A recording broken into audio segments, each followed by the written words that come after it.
जय हिंद, जय केदार दोस्तों। मेरा नाम अभिजीत जमलोकी है। आप लोग मुझे केदारवासी के नाम से जानते हैं और स्वागत है आपका केदारवासी के व्लॉग्स के एक ब्रांड न्यू एपिसोड में। पिछले व्लॉग्स को प्यार देने के लिए धन्यवाद। आशा है कि आपको मेरी कहानियां पसंद आ रही हैं और जिसने अभी तक सब्सक्राइब नहीं किया प्लीज़ सब्सक्राइब कर दीजिए ताकि मुझे और मोटिवेशन मिले और मैं और कहानियाँ आपके लिए ला सकूँ। हिमालय की पहाड़ियों में काफ़ी रहस्य छुपे हैं और ये रहस्य आज तक असुलझे भी हैं। आज हम बात करेंगे एक ऐसे ही ताल की जहाँ पर पांडवों की मृत्यु हो गई थी और जहाँ पर युधिष्ठिर ने यक्ष के प्रश्नों का उत्तर देके अपने भाइयों को पुनर्जीवन दिया था। ये वही ताल है जो कि पीक विंटर्स, जब भयानक सर्दियाँ आ जाती हैं तब भी फ्रीज नहीं होता। इंडियन हिमालयाज में कई ताल ऐसे हैं जो हाई एल्टीट्यूड रीजन में है। जब बर्फ़ पड़ती है, जब विंटर का सीज़न आ जाता है तो वो फ्रीज हो जाते हैं। बट द्योरिया ताल, जिस ताल की हम बात कर रहे हैं, द्योरिया ताल कभी भी विंटर्स में, पीक विंटर्स में भी फ्रीज नहीं होता। तो ले चलते हैं आपको महाभारत के युग में। पांडव जब अपने वनवास में थे तब वो बहुत जंगलों में भटक रहे थे, घूम रहे थे और घूमते घूमते वो हिमालय की वादियों में पहुँचे। हिमालय उन्हें अति प्रसन्न था। यहाँ वो कई जगह घूमे, कई जगह वो बहुत महीनों, बहुत वर्षों तक भी रहे। ऐसे ही एक दिन वो घूमते घूमते एक जगह पे पहुँचे और वहाँ पर द्रौपदी को प्यास लगी। अब द्रौपदी को प्यास लगी तो उन्होंने युधिष्ठिर से कहा कि मुझे पानी चाहिए। युधिष्ठिर ने सबसे छोटे भाई नकुल को भेज दिया। नकुल एक सरोवर के पास गया पर कुछ समय के पश्चात नकुल वापस नहीं आया। युधिष्ठिर चिंतित थे। उन्होंने सहदेव को भेजा। सहदेव भी गए, वो भी कुछ समय पश्चात वापस नहीं आए। अब द्रौपदी और युधिष्ठिर अर्जुन भीम के साथ बड़े ही चिंतित हो गए। तो अर्जुन ने कहा कि हे भ्राता, मैं जाके देखता हूँ कि क्या कारण है कि वो वापस नहीं आए। फिर अर्जुन गए। अर्जुन भी कुछ समय पश्चात वापस नहीं आए। ऐसे ही उसके बाद भीम भी गए और भीम भी कुछ समय पश्चात वापस नहीं आए। तो बचे युधिष्ठिर और द्रौपदी। बहुत चिंतित थे युधिष्ठिर और द्रौपदी कि उनके भाई या द्रौपदी के जो पति थे वो कहाँ चले गए। और युधिष्ठिर अपने भाइयों को लेकर बड़े चिंतित थे। तो युधिष्ठिर ने द्रौपदी से कहा कि हे प्रिय, अब आप रुकिए, मैं जाके देखता हूँ कि मेरे भाई क्यों नहीं आए। तो युधिष्ठिर भी उसी सरोवर के पास पहुँचे और जैसे ही युधिष्ठिर सरोवर के पास पहुँचे उन्होंने देखा कि उनके सारे भाई तो मृत पड़े हुए हैं। युधिष्ठिर बड़े ही आश्चर्यजनक हो गए वहाँ पे कि ये कैसे हुआ। पर युधिष्ठिर को था कि द्रौपदी के लिए पानी भी ले आना था। तो युधिष्ठिर ने जब सरोवर के पास गए तो उन्होंने हाथ जोड़कर सरोवर से कहा कि हे सरोवर, मुझे आपके जल की आवश्यकता है। सरोवर से यक्षराज प्रकट हुए और उन्होंने युधिष्ठिर को कहा कि हे धर्मराज, तुम पहले हो अपने भाइयों में जिन्होंने मेरे सरोवर का जल लेने से पहले मेरी आज्ञा ली है। तुम्हारे किसी भी भाई ने मेरे सरोवर का जल लेने से पहले मेरी आज्ञा नहीं ली, इसीलिए मैंने उनको मार दिया है, इसीलिए मैंने उनकी मृत्यु कर दी है। युधिष्ठिर ने थोड़ी देर समझा इस चीज़ को और फिर मंद मंद मुस्कुराए और यक्षराज से बोला कि हे यक्षराज, वैसे तो आपकी बात सही है कि इन्हें पूछना चाहिए, पर आप एक जगह गलत भी हैं। यक्षराज बड़े आश्चर्यजनक हुए। उन्होंने बोला कैसे? तो युधिष्ठिर बोलते हैं कि संसार के जो पंच तत्व हैं जिनसे मनुष्य का शरीर भी बनता है, ये पंच तत्व क्या हैं? धरती, अग्नि, वायु, जल और आकाश। इन सारे ही पंच तत्वों में संसार के सभी प्राणियों का बराबर हक है, ये किसी का अपना नहीं होता। यक्ष युधिष्ठिर के इस कथन से अति प्रसन्न हुए तो उन्होंने युधिष्ठिर को कहा कि हे धर्मराज, मैं तुमसे बहुत प्रसन्न हूँ। मैं तुम्हारे किसी एक भाई को जीवित कर सकता हूँ, पर उसके लिए तुम्हें मेरे प्रश्नों के उत्तर देने पड़ेंगे। ये फेमस प्रश्न थे। यक्षराज ने युधिष्ठिर से कई प्रश्न पूछे पर उनमें से 3 प्रश्न सबसे ज़्यादा फेमस हुए। पहला प्रश्न उन्होंने युधिष्ठिर से पूछा कि जीवन का सबसे बड़ा लोभ क्या है। अब अगर आज की डेट पे मैं आपसे पूछूंगा कि जीवन का सबसे बड़ा लोभ क्या है तो वीडियो को पॉज करो और कमेंट में लिख दो। तो युधिष्ठिर का जो जवाब था कि जीवन का सबसे बड़ा मोह क्या है, युधिष्ठिर ने कहा जीवन स्वयं।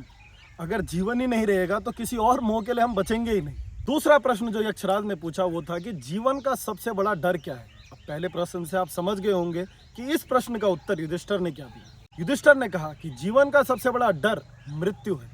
तीसरा जो प्रश्न फेमस हुआ, यक्षराज ने युधिष्ठिर से पूछा कि ध्वनि से तेज गति, अर्थात साउंड से भी जो तेज गति है, जो तेज स्पीड है, वो किसकी है। तो युधिष्ठिर ने कहा मन की गति भी ध्वनि से तेज होती है। ऐसे ही कई प्रश्न यक्षराज ने युधिष्ठिर से पूछे और युधिष्ठिर अपने बुद्धिमत्ता से इन सभी प्रश्नों का सटीक उत्तर देते रहे। सभी प्रश्नों के समाप्त होने के पश्चात यक्षराज युधिष्ठिर से अति प्रसन्न थे। तो उन्होंने बोला युधिष्ठिर को कि हे वत्स, मांगो, किस भाई को तुम जीवित करना चाहोगे। अब महाभारत होने वाली थी, युद्ध होने वाला था कौरवों के साथ पांडवों का। अगर आप युधिष्ठिर की जगह पे होते, किसी एक भाई को आपको जीवित करना होता, फिर से एक बार वीडियो को पॉज करिए और बताइए कि आप किसे जीवित करते। अब अगर आपको किसी को कहानी पता होगी तो वो एक्चुअल में सही आंसर देगा, बट यूजुअली अगर मैं भी वहाँ पे होता, मैं चाहता अर्जुन को जीवित करूँ या भीम को जीवित करूँ, क्योंकि वही मुझे युद्ध में सबसे ज़्यादा सहायक होते। पर युधिष्ठिर धर्मराज थे, वो इन चीज़ों से बहुत ऊपर उठ चुके थे। उन्होंने कहा कि हे यक्षराज, मैं नकुल को जीवित करना चाहूँगा। यक्षराज भी दंग रह गए। यक्षराज ने युधिष्ठिर से कहा कि महाभारत आने वाला है, युद्ध आने वाला है, आप अर्जुन या भीम को छोड़ के नकुल को जीवित क्यों कर रहे हैं? युधिष्ठिर ने बड़े ही सौम्य स्वभाव से यक्षराज को कहा कि हे यक्षराज, मेरी एक माँ कुंती के 3 पुत्रों में से, अब पांडु के पुत्र थे 5 पांडव, बट इनकी माताएं 2 थी। कुंती के पुत्र थे अर्जुन, भीम, युधिष्ठिर, और मातृ के पुत्र थे नकुल और सहदेव। तो युधिष्ठिर ने कहा कि मेरी एक माँ कुंती के 3 में से एक पुत्र अर्थात मैं जीवित हूँ, तो मैं चाहता हूँ कि मेरी दूसरी माँ मातृ का भी एक पुत्र जीवित रहे, ताकि उनको बहुत ज़्यादा दुख विलास ना भोगना पड़े। वैसे तो विलास होगा ही कि पुत्रों की मृत्यु हुई है, बट फिर भी मातृ जो मेरी माता है उनका मैं एक पुत्र जीवित चाहता हूँ, जो कि नकुल को आप जीवित कर दीजिए। यक्षराज ने जब युधिष्ठिर का एक कथन सुना, वो अति भावुक हो गए और युधिष्ठिर से अति प्रसन्न हुए। तो उन्होंने युधिष्ठिर को वरदान स्वरूप बोला कि मैं तुम्हारे सभी भाइयों को जीवित कर दूंगा। और ऐसे ही युधिष्ठिर ने अपने भाइयों के लिए पुनर्जीवन यक्षराज से वरदान के रूप में ले लिया।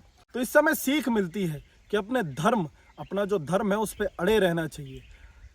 युद्ध की बातें बाद में होती है, पहले अपने परिवार को हमेशा देखना चाहिए। यक्ष ने युधिष्ठिर को एक और वरदान दिया। युधिष्ठिर को उन्होंने कहा कि जब वो स्वर्ग यात्रा करेंगे तब उनके सारे भाई उनका साथ छोड़ देंगे, उनकी मृत्यु हो जाएंगी, पर यक्ष स्वयं स्वान रूप में अर्थात कुत्ते के रूप में उनके साथ स्वर्ग जाएंगे। यही सरोवर जहां पर ये सारी घटना घटी थी, उस सरोवर का नाम है द्योरियाताल। उत्तराखंड के रुद्रप्रयाग जिले में केदारनाथ वाइल्ड लाइफ सेंचुरी में एक फेमस हिल स्टेशन है चोपता, जो आप में से कई लोगों को पता होगा। उसके ही समीप पे है द्योरियाताल। ये एक हाई एल्टीट्यूड ग्लेशियर लेक है जो कि 9000 फीट की ऊंचाई पर स्थित है। और ख़ास बात यह है कि पीक विंटर्स में भी जब भयानक सर्दियां आ जाती हैं तब भी ये लेक जमती नहीं, अर्थात फ्रीज नहीं होती। अब द्योरियाताल पहुंचा कैसे जाए? तो सबसे पहले आप कहीं भी हैं, आपको ऋषिकेश पहुंचना है। ऋषिकेश से आपको सुबह सुबह, अगर यात्रा सीजन में आप आ रहे हैं तो इजीली ऊखीमठ के लिए बस मिल जाएगी सुबह 5 से 6 बजे। रोडवेज बस अड्डा जो है उसके बगल में ही हमारे पहाड़ों के लिए बस अड्डा है, वहाँ पे से आपको बस लेनी है। आपको शेयरिंग टैक्सी भी मिल जाएगी ऋषिकेश से ही, बस अड्डे के पास से ही, या चंद्रभागा पुल से, जो कि आपको ऊखीमठ ले जाएगी। अब आप ऊखीमठ पहुँचेंगे, ये 7 से 8 घंटे की ड्राइव है। ऊखीमठ के बाद आपको सारी गाँव पहुँचना है। सारी ही द्योरियाताल का बेस विलेज है और चोपता जाने के लिए भी आपको यही रूट लेना पड़ता है। तो ऊखीमठ से सारी के लिए आपको लगातार टैक्सीज नहीं मिलती हैं। यहाँ से आपको मोस्टली वो गाड़ी बुक करनी पड़ेगी। 1000-1500 रुपये में आपकी गाड़ी बुक हो जाएगी और 1 घंटे के भीतर आप सारी पहुँच जाएंगे। सारी में आप एक दिन विश्राम कीजिए। यहाँ पर hotel, lodges, resorts, tents, camps सभी रीजनेबल रेट्स पे उपलब्ध हैं। अगले दिन आप सुबह सुबह ट्रैक की स्टार्ट कीजिए। सारी से 2.5 किलोमीटर के ट्रैक के बाद आप पहुँचेंगे द्योरियाताल। बहुत ही सुंदर रास्ता है बाबा लोग।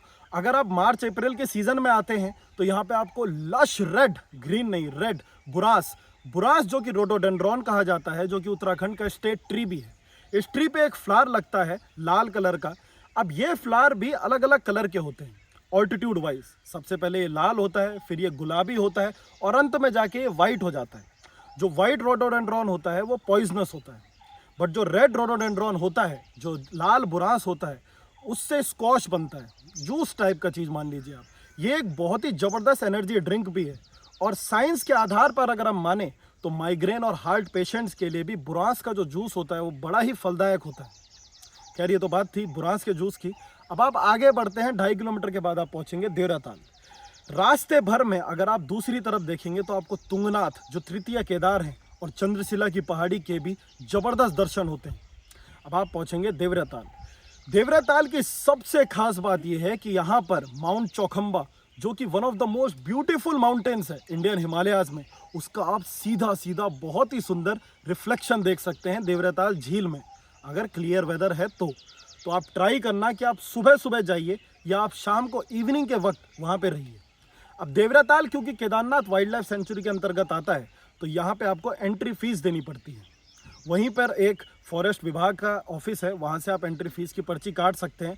और यही एंट्री फीस की पर्ची जब आप ऑफ सीजन में तुंगनाथ यात्रा करते हैं, क्योंकि तुंगनाथ भी केदारनाथ वाइल्ड लाइफ सेंचुरी के अंदर ही है, तो इन दोनों जगहों की एक ही पर्ची लगती है। आपको दोनों जगह डिफरेंट पर्चियाँ नहीं लेनी है। अगर आप देवराताल में पर्ची कटा देंगे तो वही पर्ची आप तुंगनाथ में भी यूज़ कर सकते हैं। ये ट्रैक कोई बहुत खतरनाक ट्रैक नहीं है, ये DIY ट्रैक है, डू इट योरसेल्फ, आप अपने आप कर सकते हैं। मैंने आपको बता दिया कैसे पहुंचना है। देवराताल में भी रहने की व्यवस्था है, मेन लेक के पास नहीं, लेक से थोड़ा 200-300 मीटर दूर कैंप्स लगे हैं, जहाँ से सामने तुंगनाथ चंद्रशिला की पहाड़ी का व्यू है। देवराताल क्योंकि झील के बगल में एक बुग्याल भी है, और 2018 में उत्तराखंड हाई कोर्ट ने बुग्याल में मेडोज में ओवरनाइट स्टेज अर्थात कैंपिंग जो रात में होती है वो बैन कर दी थी। उसके बाद से यहाँ पर कैंपिंग बैन हो गई, पर देवराताल के समीप ही आप रह सकते हैं और सुबह आके यहाँ पे सनराइज का मजा आप ले सकते हैं। अब अगर आप देवराताल आ ही रहे हैं तो देवराताल जो झील है, उस झील से अंडरग्राउंड होते हुए पानी निकलता है सीधा सारी में एक शिव मंदिर है, उसके शिवलिंग पर इसी देवराताल के झील के पानी का जलाभिषेक होता है। सारी से 200-300 मीटर जब आप ऊपर देवराताल की तरफ जाएंगे तो वहीं पर आपको ये शिव मंदिर मिल जाएगा। आप यहाँ पे जाइए। इस शिव मंदिर की खास बात यह है कि यह आर्यन स्टाइल ऑफ आर्किटेक्चर से बना है। जी हाँ बाबा लोग, 3 तरीके के मंदिर होते हैं, मतलब अगर हम बड़े मार्जिन पे देखें, बड़े उस पे देखें लेवल पे, आर्यन, द्रविडियन और Nagara. Aryan style of architecture Himalayas का सबसे पुराना आर्किटेक्चर है। आज की डेट पे आर्यन स्टाइल ऑफ आर्किटेक्चर के बहुत ही कम मंदिर बचे हैं, बट सारी में ये मंदिर है। आर्यन स्टाइल ऑफ आर्किटेक्चर में क्या होता है कि डायरेक्ट गर्भगृह होता है। जैसे अब अगर आप केदारनाथ देखेंगे तो केदारनाथ का जो मंदिर था वो बाद में शंकराचार्य ने बनाया, जो आगे का हिस्सा था। पहले का हिस्सा जो पांडवों द्वारा निर्मित था वो पीछे का ही हिस्सा था, जिसमें डायरेक्ट गर्भगृह था। वो थे Aryan style of architecture. Kedarnath जो शंकराचार्य ने जितने मंदिर बनाए, क्योंकि वो द्रविडियन शैली से अपना जो उनकी समझ थी वो उस चीज़ को लेके आए, और उन्होंने जब ये मंदिर बनाए, अब 4 लेयर तो नहीं बना पाए बट 1 लेयर बनाई, तो ये कहलाए नागरा स्टाइल ऑफ आर्किटेक्चर। तो जो सारी में शिव मंदिर है वो आर्यन स्टाइल ऑफ आर्किटेक्चर का है। तो अगर आप देवराताल आ रहे हैं तो इस मंदिर के दर्शन भी अवश्य करें। यूजुअली जब आप तुंगनाथ चंद्रशिला ट्रैक पे आते हैं तो देवराताल को उसका एक पार्ट जरूर बनाएं। बस एक दिन की बात है, आप ऊपर नीचे एक दिन में आराम से कर सकते हैं। तो देवराताल उत्तराखंड की इस जबरदस्त लेक में अगली बार अगर आप तुंगनाथ चंद्रशिला आ रहे हैं, या अगर आपको नॉर्मल यहाँ के लिए भी प्लान करना है तो जरूर आइए। तो ये थी देवराताल की कहानी। आशा है कि आपको ये कहानी अच्छी लगी होगी। कैसे लगी कमेंट में जरूर बताएं।